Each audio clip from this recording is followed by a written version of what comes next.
Hello everyone, welcome to my kitchen. My name is Michael and today I'm going to be making a special dessert for you. It's called a Cherry Clafoutis and I'm going to get started on that right now. This could not be any easier to make. There are a few ingredients and we're going to put this together starting now. So I've got a 9-inch baking dish. This is a pie pan. This is 9-inch deep dish pie pan.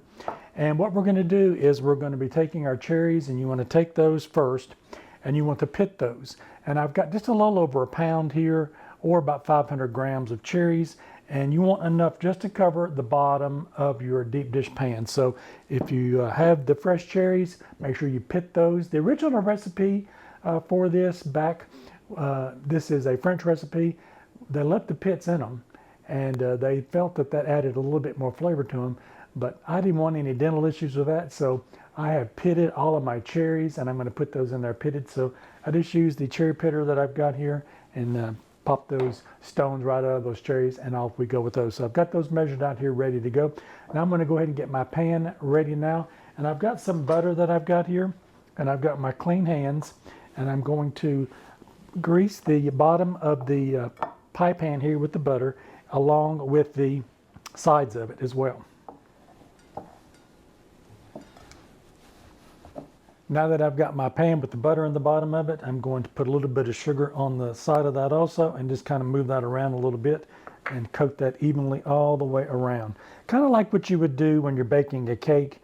You would put the flour on the inside of your baking pans there for your cake, and just kind of move that around. So this is the same kind of thing for that. Once you get everything buttered, you can use a spray. If you've got one of the little sprays, you can definitely do that if you want to.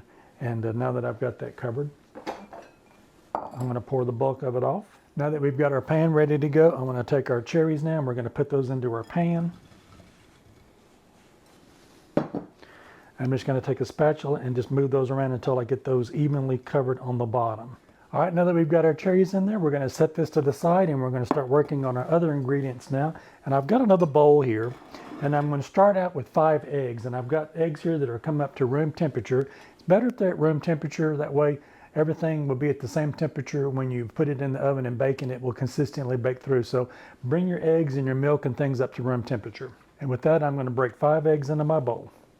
All right, now that we've got our eggs in our bowl, now I'm just going to kind of give those a little bit of a whisk, just to kind of break that up just a little bit before I put the dry ingredients in there on top of them. All right, now that I've got those broken up, I've got 1 cup of heavy cream that I've got here. I'm going to add that in. I've got 1 cup of half and half, and I'll add that in. And then I'm going to mix that together just a little bit to get that incorporated together. I've got 1 cup of sugar. You can use a little bit more sugar if you want to. If you've got the tart cherries, you can definitely add more to it. That's 1 cup of sugar for these cherries, and these are the sweet ones that I've got here. I've got 1 cup of all-purpose flour. And with that, we're just going to give that a mix through. You want to break up those lumps as much as you can. You don't want to put any air in this. And just kind of give that a good mix through. You want this to be the consistency of like pancake batter. All right, now that I've got that mixed together, I'm going to put in 1 tablespoon of vanilla, and I'm going to put a half a teaspoon of almond extract. And let's give that a mix through now. I've got a baking pan here. If you've got a glass pan that's big enough that will fit your pie pan, you can definitely use one of those. This is the little grill that comes out of the oven, and I've got that here, and I'm going to be putting this into a water bath. So I've got my pie here, my pie pan that I've got here. I'm going to put that in, and then I'm going to pour my ingredients right over the top of these cherries. One ingredient that I did put in there that I forgot to mention was a pinch of salt. So as you're mixing in your batter together, add in just a pinch of salt to your batter. And now we want to take this little spatula that I've got here, and just want to make sure that that batter gets covered with all of those cherries. So just kind of push those under just a little bit to make sure that that gets all covered on top of that. Now I've got some hot water here that I've got in my kettle. I'm going to go ahead and fill that bottom of that pan up now till it's about halfway up on the side of my pie pan that I've got there. So fill that up until you get about halfway up on the pie pan. Now that I've got everything put together, I've had my oven on 250 degrees Fahrenheit, warming up. That's about 121 degrees Celsius. Go ahead and put this in the oven now, and we're going to bake this until it sets. So like any custard, and I'm treating this like a cheesecake, we're going to cook this really low and slow. So 250 degrees Fahrenheit, we're going to put this in the oven, and we're going to bake this between an hour and a half. You want that to set up in there. So you'll be able to tell when it sets up, and I'll show you mine when it comes out of the oven and it's done. I'm going to put my oven rack I've got in there about 2/3 of the way down, so about 1/3 of the way up from the bottom.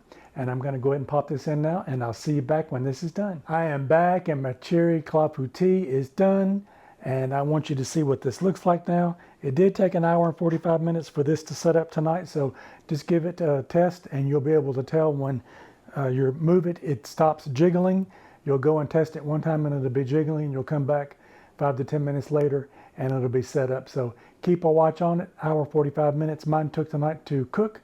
And now we need to wait for this to cool down. You need to wait for about 4 or 5 hours for this to cool, and then you'll be able to cut in it and be able to taste that great flavor that this is going to have.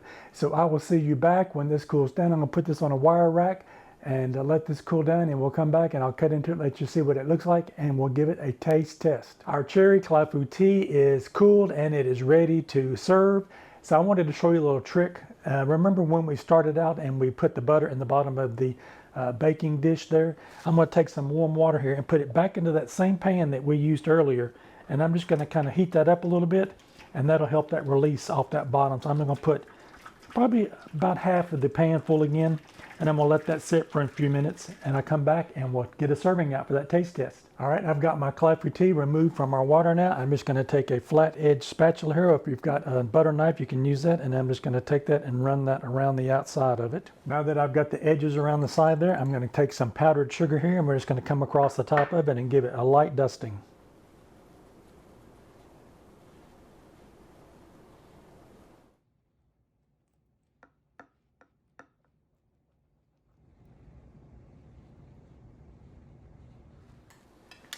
And I want you to look how pretty that is. That is an absolutely beautiful piece of Clafoutis.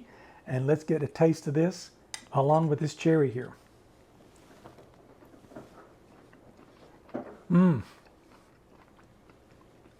That is absolutely delicious. There's just the right amount of sugar in there, and those flavors are coming through. This is a wonderful recipe. I know you are going to love this one. If you've ever made Cherry Clafoutis, leave me a comment in the comment section. I'd love to hear from you. And if you've never made one and you make this, definitely leave a comment. I want to know how yours turned out. If you like this content, maybe you might consider giving me a thumbs up. I would really appreciate it. And while you're at it, check out one of these other 2 videos over here on the side. You might find something else you like. Don't forget to like, share, and subscribe. Try this recipe. I know it's going to be one of your favorites. I'll see you in my next video. Bye-bye now.